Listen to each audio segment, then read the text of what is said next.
seen the sun. Whatever has seen the sun. Imagine this whole earth, this whole universe. SubhanAllah, because the following hadith, which is related by Mu'adh ibn Jabal, it's a Hasan hadith, and it is related by Ahmad in his Musnad. Of course, it's a good hadith, it's a legitimate hadith.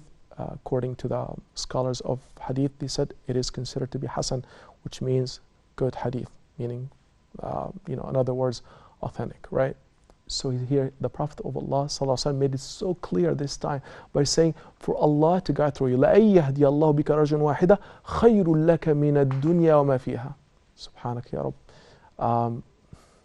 Just amazing. It just makes you have those, you get the chills saying this, because if you are in the field of da'wah, you feel this every time. Wallahi, every time you feel it. Whenever you see a shahada, whenever you witness somebody becoming a Muslim after Allah used you to give da'wah to, you feel this. It's such a sweet, beautiful feeling. And it is portrayed in this hadith by saying, for Allah to guide through you, one man shall be better for you than the whole universe and what it contains. Ya Allah. It's just amazing reward. I mean, we're talking about endless. It's definitely endless, because here the Messenger of Allah says, for Allah, and he said it, by the way, before he sent Mu'adh ibn Jabal to the people of Yemen. At that time, he sent them as an envoy, basically somebody who's representing the Messenger of Allah and representing the Muslims, and he wanted them to give, basically to hear what he has to say about Islam, and they were predominantly at that time Christians and Jews. So he gave him, actually in this hadith, it's like full of instructions. It's a long hadith, but then he concludes the hadith, and I really advise every one of you brothers and sisters to read that hadith, because it mentions the priorities of the da'iyah whenever he approaches someone who's a non-Muslim, how he should start with La ilaha illallah, then if they respond he would start with salah, and so on and so forth. So at the very end of the hadith, just to give him the incentive of his effort, because he's been going all the way to Al-Yaman. We're talking about a very long trip from Medina all the way to Yemen, the southern part of the Arabic Peninsula, for Allah to guide through you. One man, one individual shall be better for you than the whole universe and what it contains.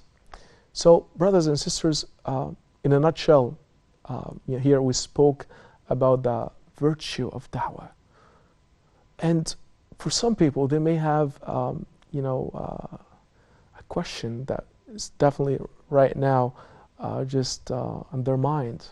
Now we spoke about the virtue, but what's the status of da'wah in Islam? Is it considered to be a virtuous thing? Is it considered to be something that is mustahab, something that is just desired or recommended? Or is it considered to be something that is obligated? Well, here's the thing. Let's mention the stance of the jurists of Islam, the fuqaha, who mentions the status of da'wah in Islam by saying that da'wah is considered to be an obligation.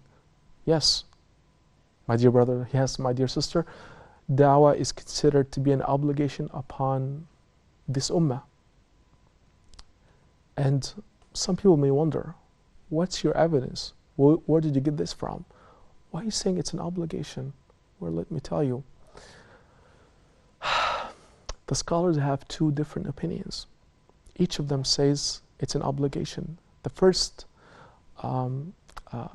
group of scholars, they say that it is fardu ayn, meaning that it's an obligation upon each and every member of this nation, upon each individual who calls himself a Muslim.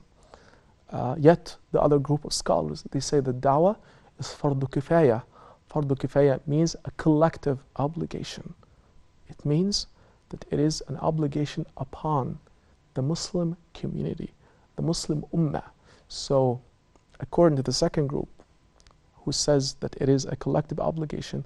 They say here that if the Muslim community or if the nation, of the Ummah, has fulfilled this obligation, then yes, it's not considered to be an individual obligation upon anyone, because the Ummah has assigned a group of people who fulfilled this task. So then the rest of the Ummah will not be held accountable. What's the evidence for all what I'm saying? Inshallah, we'll mention it in the next episode. Until next time, may Allah subhanahu wa ta'ala reward you, and may Allah subhanahu wa ta'ala make this session in our scale of good deeds, Ameen Ya Rabbil Alameen, and help us, inshallah, guide mankind and show them the beautiful message of Islam. Ameen. Wassalamu alaikum wa rahmatullahi wa barakatuh.